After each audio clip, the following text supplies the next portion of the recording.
दोस्तों, होली का त्योहार नज़दीक है। आप सब बहुत उत्साह से होली का इंतजार कर रहे होंगे। लेकिन क्या आपको पता है कि होली क्यों मनाया जाता है? आखिर इसका इतिहास क्या है? होली बसंत ऋतु में मनाया जाने वाला एक महत्वपूर्ण भारतीय और नेपाली लोगों का त्योहार है। यह पर्व हिंदू पंचांग के अनुसार फागुन मास की पूर्णिमा को मनाया जाता है। नमस्कार दोस्तों, मैं आपका दोस्त चंद्रकांत। स्वागत है आपका हमारे चैनल सी के कमलेश 2.0 में। होली रंगों तथा हंसी खुशी का त्योहार है। यह बात और है कि कुछ शरारती लोगों की वजह से अब पहले जैसी होली नहीं मनाई जाती है। यह भारत का एक प्रमुख और प्रसिद्ध त्योहार है जो आज विश्व भर में मनाया जाने लगा है। रंगों का त्योहार कहा जाने वाला यह पर्व पारंपरिक रूप से 2 दिन मनाया जाता है। यह प्रमुखता से भारत तथा नेपाल में मनाया जाता है। यह त्योहार कई अन्य देशों में, जिनमें अल्पसंख्यक हिंदू लोग रहते हैं, वहां भी धूमधाम से मनाया जाता है। पहले दिन को होलिका जलाई जाती है, जिसे होलिका दहन भी कहते हैं। दूसरे दिन, जिसे प्रमुखतः धुलेड़ी व धुड़ड्डी, धुरखेल या धूलिवंदन इसके अन्य नाम है, लोग एक दूसरे पर रंग, अबीर, गुलाल इत्यादि फेंकते हैं। ढोल बजाकर होली के गीत गाए जाते हैं और घर घर जाकर लोगों को रंग लगाया जाता है। ऐसा माना जाता है कि होली के दिन लोग पुरानी कटुता को भूलकर गले मिलते हैं और फिर से दोस्त बन जाते हैं। एक दूसरे को रंगने और गाने बजाने का दौर दोपहर तक चलता है। इसके बाद स्नान करके विश्राम करने के बाद नए कपड़े पहनकर शाम को लोग एक दूसरे के घर मिलने जाते हैं, गले मिलते हैं और मिठाइयाँ खिलाते हैं। राग रंग का यह लोकप्रिय पर्व बसंत का संदेशवाहक भी है। राग अर्थात संगीत और रंग 2 इसके प्रमुख अंग हैं, पर इनको उत्कर्ष तक पहुंचाने वाली प्राकृतिक भी इस समय रंग बिरंगे यौवन के साथ अपनी चरम अवस्था पर होती है। फागुन माह में मनाए जाने के कारण इसे फागुनी भी कहते हैं। होली का त्योहार बसंत पंचमी से ही आरंभ हो जाता है। उसी दिन पहली बार गुलाल उड़ाया जाता है। इस दिन से फाग और धमार का गाना प्रारंभ हो जाता है। खेतों में सरसों खिल उठती है। बाग बगीचों में फूलों की आकर्षक छटा छा जाती है। पेड़ पौधे, पशु पक्षी और मनुष्य सब उल्लास से परिपूर्ण हो जाते हैं। खेतों में गेहूं की बालियां इठलाने लगती है। बच्चे बूढ़े सभी व्यक्ति सब कुछ संकोच और रूढ़ियां भूलकर ढोलक, छाछ, मजीरों की धुन के साथ नृत्य, संगीत व रंगों में डूब जाते हैं। चारों तरफ रंगों की फुहार फूट पड़ती है। गुजिया होली का प्रमुख पकवान है, जो कि खोया और मैदा से बनती है और मेवाओं से युक्त होती है। इस दिन कांजी के बड़े खाने व खिलाने का भी रिवाज है। नए कपड़े पहनकर होली की शाम को लोग एक दूसरे के घर होली मिलने जाते हैं, जहां उनका स्वागत गुजिया, नमकीन व ठंडाई से किया जाता है। होली के दिन अम्र मंजरी तथा चंदन को मिलाकर खाने का बड़ा महात्म्य है। इतिहासकारों का मानना है कि आर्यों में भी इस पर्व का प्रचलन था, लेकिन अधिकतर यह पूर्वी भारत में ही मनाया जाता था। इस पर्व का वर्णन अनेक पुरातन धार्मिक पुस्तकों में मिलता है। इसमें प्रमुख है जैमिनी के पूर्व मीमांस सूत्र और कथा गणभ सूत्र, नारद पुराण और भविष्य पुराण जैसे पुराणों की प्राचीन हस्तलिपियों और ग्रंथों में भी इस पर्व का उल्लेख मिलता है। विंध्य क्षेत्र के रामगढ़ स्थान पर स्थित ईसा से 300 वर्ष पुराने एक अभिलेख में भी इसका उल्लेख किया गया है। संस्कृत साहित्य में वसंत ऋतु और वसंतोत्सव अनेक कवियों के प्रिय विषय रहे हैं। सुप्रसिद्ध मुस्लिम पर्यटक अल-बरूनी ने भी अपने ऐतिहासिक यात्रा संस्मरण में होलिकोत्सव का वर्णन किया है। भारत के अनेक मुस्लिम कवियों ने अपनी रचनाओं में इस बात का उल्लेख किया है कि होलिकोत्सव केवल हिंदू ही नहीं, मुसलमान भी मनाते हैं। सबसे प्रमाणित इतिहास की तस्वीरें हैं मुगल काल की, और इस काल में होली के किस्से उत्सुकता जगाने वाले हैं। अकबर व जोधाबाई के साथ तथा जहांगीर का नूरजहां के साथ होली खेलने का वर्णन मिलता है। अलवर संग्रहालय के एक चित्र में जहांगीर को होली खेलते हुए दिखाया गया है। शाहजहां के समय तक होली खेलने का मुगलिया अंदाज ही बदल गया था। इतिहास में वर्णन है कि शाहजहां के जमाने में होली को ईद ए गुलाबी या आब ए पासी या रंगों का बौछार कहा जाता था। अंतिम मुगल बादशाह बहादुर शाह जफर के बारे में प्रसिद्ध है कि होली पर उनके मंत्री उन्हें रंग लगाने जाया करते थे। मध्ययुगीन हिंदी साहित्य में प्रदर्शित कृष्ण की लीलाओं में भी होली का विस्तृत वर्णन मिलता है। इसके अतिरिक्त प्राचीन चित्रों, भित्ति चित्रों और मंदिरों की दीवारों पर इस उत्सव के चित्र मिलते हैं। विजयनगर की राजधानी हापी के 16वीं शताब्दी के एक चित्रफलक पर होली का आनंददायक चित्र उकेरा गया है। इस चित्र में राजकुमारों और राजकुमारियों को दासियों सहित रंग और पिचकारी के साथ राज दंपति को होली के रंग में रंगते हुए दिखाया गया है। 16वीं शताब्दी की अहमदनगर की एक चित्र आकृति का विषय वसंत रागिनी ही है। इस चित्र में राज परिवार के एक दंपति को बगीचे में झूला झुलाते हुए दिखाया गया है। साथ में अनेक सेविकाएं नृत्य, गीत व रंग खेलने में व्यस्त हैं। वे एक दूसरे पर पिचकारियों से रंग डाल रहे हैं।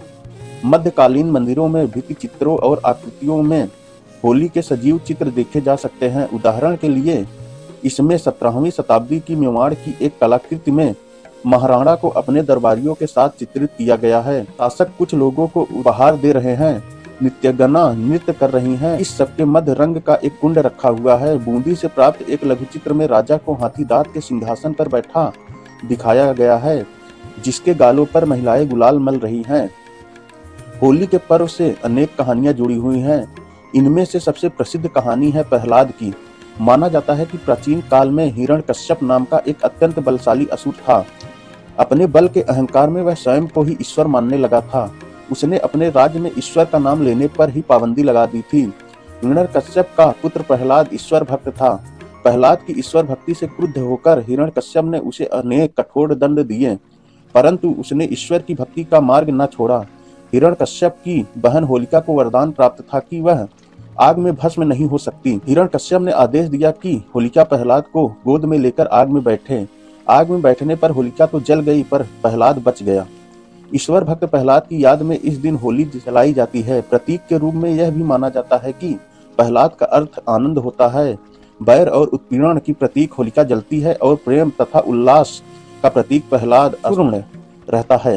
प्रहलाद की कथा के अतिरिक्त यह पर्व राक्षसी ढूंढी राधा कृष्ण के रास और कामदेव के पुनर्जन्म से भी जुड़ा हुआ है। कुछ लोगों का मानना है कि होली में रंग लगाकर नाच गाकर लोग शिव के गणों का वेश धारण करते हैं तथा शिव की बारात का दृश्य बनाते हैं। कुछ लोगों का यह भी मानना है कि भगवान श्री कृष्ण ने इस दिन पूतना नामक राक्षसी का वध किया था। इसी खुशी में गोपियों और ग्वालों ने रासलीला की और रंग खेला था। होली के पर्व की तरह इसकी परंपराएं भी अत्यंत प्राचीन है और इसका स्वरूप और उद्देश्य समय के साथ बदलता रहता है। प्राचीन काल में यह विवाहित महिलाओं द्वारा परिवार की सुख समृद्धि के लिए मनाया जाता था और पूर्ण चंद्र की पूजा करने की परंपरा थी। वैदिक काल में इस पर्व को नवतृष्टि यज्ञ कहा जाता था। उस समय खेत के अधपके अन्न को यज्ञ में दान करके प्रसाद लेने का विधान समाज में व्याप्त था। अन्न को होला कहते हैं, इसी से इसका नाम होलिकोत्सव पड़ा। भारतीय ज्योतिष के अनुसार चैत्र सुदी प्रतिपदा के दिन से नववर्ष का भी आरंभ माना जाता है। इस उत्सव के बाद ही चैत्र महीने का आरंभ होता है। अतः यह पर्व नवसंवत का आरंभ तथा वसंत गमन का प्रतीक भी है। इस दिन प्रथम पुरुष मनु का जन्म हुआ था, इस कारण इसे मानवादी तिथि कहते हैं। एक अन्य कथा अनुसार त्रेता युग की शुरुआत में भगवान विष्णु जी ने धूलि का वंदन किया था, इसलिए होली के इस त्योहार को धुलेड़ी के नाम से भी जाना जाता है। धुलेड़ी होली के अगले दिन मनाया जाता है, जिसमें लोग एक दूसरे पर धूल और कीचड़ लगाते हैं और इसे धूल स्नान कहा जाता है। होली का पहला काम झंडा या डंडा गाड़ना होता है। इसे किसी सार्वजनिक स्थल या घर के अहाते में गाड़ा जाता है। इसके पास ही होलिका की अग्नि इकट्ठा की जाती है। होली से काफी दिन पहले से ही यह सब तैयारियां शुरू हो जाती है। पर्व का पहला दिन होलिका दहन का दिन कहलाता है। इस दिन चौराहे पर वह जहाँ कहीं अग्नि के लिए लकड़ी एकत्र की गई होती है, वहाँ होली जलाई जाती है। इसमें लकड़ियाँ और उपले प्रमुख रूप से होते हैं। कई स्थानों पर होलिका में भरभोलिये जलाने की परंपरा है। भरभोलिये गाय के गोबर से बने ऐसे उपले होते हैं जिनके बीच में छेद होता है। इस छेद में मूंज की रस्सी डालकर माला बनाई जाती है। एक माला में 7 भरभोलिये होते हैं। होली में आग लगाने से पहले इस माला को भाइयों के सिर के ऊपर से 7 बार घुमाकर फेंक दिया जाता है। रात को होलिका दहन के समय यह माला होलिका के साथ जला दी जाती है। इसका यह आशय है कि होली के साथ भाइयों पर लगी बुरी नजर भी जल जाए।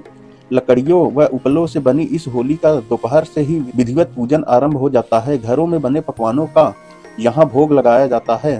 ढलने पर ज्योतिषियों द्वारा निकले मुहूर्त पर होली का दहन किया जाता है। इस आग में नई फसल की गेहूं की बालियों और चने के होले को भी भूना जाता है। होलिका का दहन समाज की समस्त बुराइयों के अंत का प्रतीक है। यह बुराइयों पर अच्छाइयों का विजय का सूचक है। गांवों में लोग देर रात तक होली के गीत गाते हैं तथा नाचते हैं। होली से अगला दिन धूलिवंदन कहलाता है। इस दिन लोग रंगों से खेलते हैं। सुबह होते ही सब अपने मित्रों और रिश्तेदारों से मिलने निकल पड़ते हैं। गुलाल और रंगों से सबका स्वागत किया जाता है। लोग अपनी ईर्ष्या द्वेष की भावना भूलकर प्रेम पूर्वक गले मिलते हैं तथा एक दूसरे को रंग लगाते हैं। इस दिन जगह जगह टोलियां रंग बिरंगे कपड़े पहने नाचती गाती दिखाई पड़ती है। बच्चे पिचकारियों से रंग छोड़कर अपना मनोरंजन करते हैं। सारा समाज होली के रंग में रंगकर एक सा बन जाता है। रंग खेलने के बाद देर दोपहर तक लोग नाचते हैं और शाम को नए वस्त्र पहनकर सबसे मिलने जाते हैं। प्रीति भोज तथा गाने बजाने के कार्यक्रमों का आयोजन करते हैं। होली के दिन घरों में खीर, पूड़ी और पूड़े आदि विभिन्न व्यंजन खाद्य पदार्थ पकाए जाते हैं। इस अवसर पर अनेक मिठाइयाँ बनाई जाती हैं, जिनमें गुजिया का स्थान अत्यंत महत्वपूर्ण है।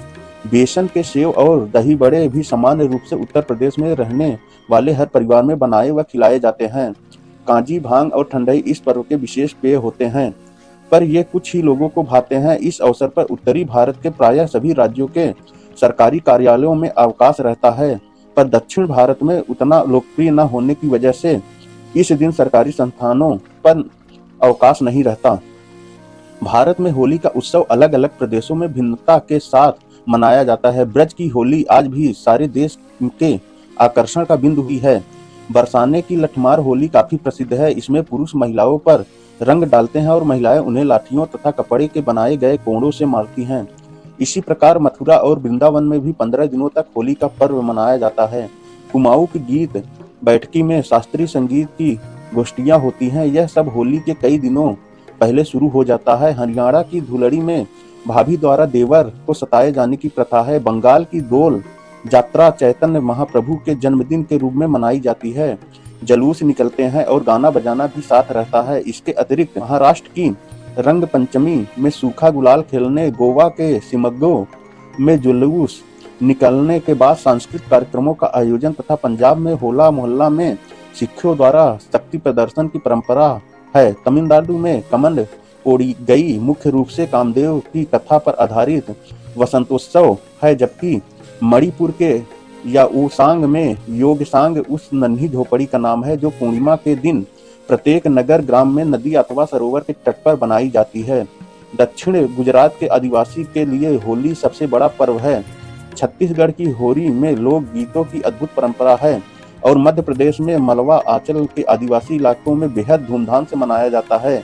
भगोरिया जो होली एक रूप है। बिहार का फागुन जमकर मौज मस्ती करने का पर्व है और नेपाल की होली में इस पर धार्मिक व सांस्कृतिक रंग दिखाई देता है। इसी प्रकार विभिन्न देशों में बसे प्रवासियों तथा धार्मिक संस्थाओं जैसे इस्कॉन या वृंदावन के बांके बिहारी मंदिर में अलग अलग प्रकार से होली के श्रृंगार व उत्सव मनाने की परंपरा है, जिनमें अनेक समानताएं और भिन्नताएं हैं।